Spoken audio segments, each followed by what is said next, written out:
नाम आहे, जिथं जिथं राम नाम आहे, जिथं जिथं राम नाम आहे तिथं कसल्याच प्रकारची अशक्यप्राय गोष्ट नाहीये.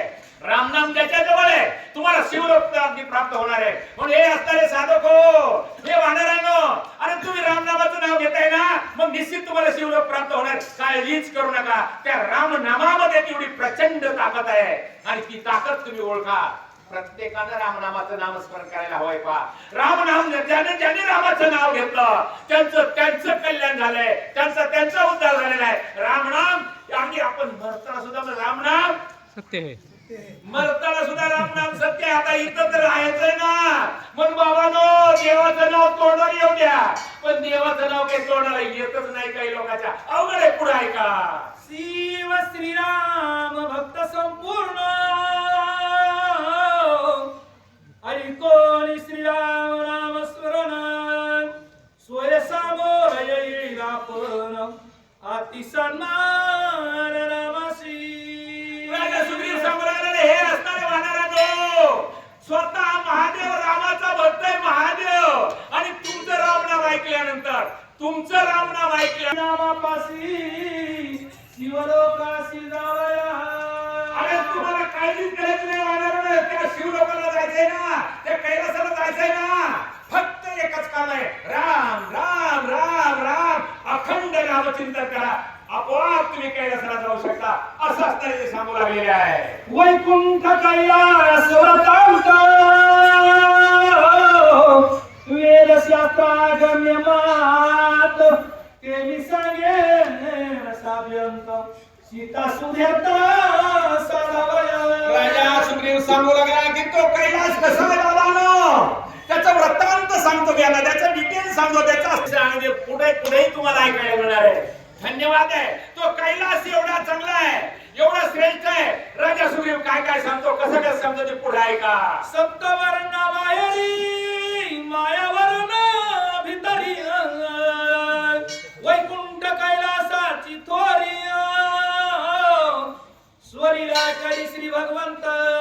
वैकुंठामध्ये स्वतः भगवंताना अधिक सप्तवर्णामध्ये असणारा श्रेष्ठ असणारा जर कोणता वर्ग आहे तो कैलास आहे. आणि तो कैलास असताना अगदी त्या महादेवाने घेतलेला आहे.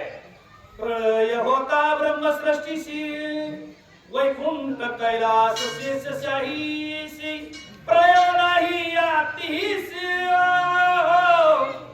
बोलिला ऋषी याज्ञवल्क्य. याज्ञवल्क्य ऋषीने सांगितलं सगळ्याचा शेवट होईल, सगळ्याचा नाश होईल, पण कैलास सत्यलोक या आणि असणारे यांचा कधीच नाश होणार नाहीये. म्हणून साधको श्रेष्ठ आहे, श्रेष्ठ कैलास आहे. श्रेष्ठ असताना तो असताना अगदी कैलास आहे. तरी ते तिन्ही प्रयातीत मनोनिनयगा निश्चित अत्यंत प्रळय होत प्रळय प्राप्त ते त्यासी. किती प्रलय झाले या पृथ्वी तलावर. काही भूकंप घडतील, काही प्रकार घडतील काय. आता एक शिवलीला एक आधी एक मोठी एक असता एक ही उडाली बघा. काही दिवसानंतर ती पृथ्वीला धडकणार असं काही नासाचं पण आहे. नासा अमेरिकेची संस्था, त्या नासाचं पण ती जर पृथ्वीला धडकली तर मानवजात संपुष्टात येऊ शकते असं त्या नासाचं म्हणणं आहे. म्हणजे कधी प्रलय काय घडेल अंदाज लागत नाहीये. म्हणून साधक मरण कधी येईल त्याचा भरोसा नाही. मग का काळजी करताय. अखंड नामचिंतन करायला पाहिजे माणसाने. राम राम असं असलं पाहिजे. आणि त्या कैलासाला कदापि भीती नाहीये, त्या कैलासाला कधी विनाश नाहीये. अशा प्रकारची अवस्था अगदी राजा समोर आलेली आहे. ऐसे प्रळय आहेत किती उसाळे ऐसे वाटे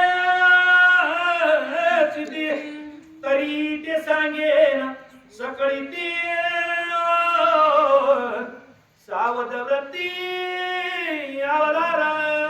असे किती प्रळय आहेत हे साधको. त्या प्रळयाची एक प्रळयाची माहिती आम्ही तुम्हाला सांगतो. अशा प्रकारचे असणारे अगदी ग्रंथकर्ते सांगू लागलेले आहे. पहिला जाण नित्य प्रळय दुसरा तो मरण प्रळय तिसरा